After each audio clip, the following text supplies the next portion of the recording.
नमस्कार मंडळी, काय म्हणताय? कसे आहात? मजेत आहात ना? तर मी आज तुमच्यासोबत एक छोटीशी रेसिपी शेअर करत आहे.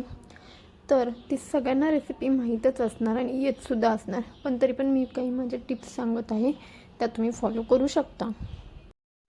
मंडळी, मी एक न्यू ब्लॉगर आहे. जर तुम्हाला माझे ब्लॉग आवडत असतील तर प्लीज एक सबस्क्राईब आणि लाईक करायला विसरू नका.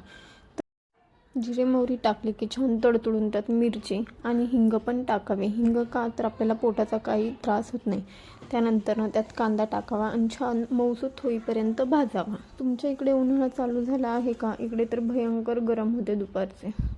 तर चला, आपला कांदा भाजून झाला तर त्यात मस्तपैकी आणि थोडीशी चिमूटभर हळदसुद्धा टाकून घ्यावी. तर पोहे करताना आपण फोडणीमध्येच थोडीशी साखर टाकावी, म्हणजे कसं एकदम चिमूटभर, जास्त नाही. आणि मीठ देखील फोडणीमध्येच टाकावी, म्हणजे पोह्यांमध्ये ते एकदम छानपणे मिक्स होतात आणि पोहे खायलासुद्धा छान लागतात आणि त्याची टेस्टसुद्धा काही वेगळी लागते. तुम्ही एकदा ट्राय करून बघा.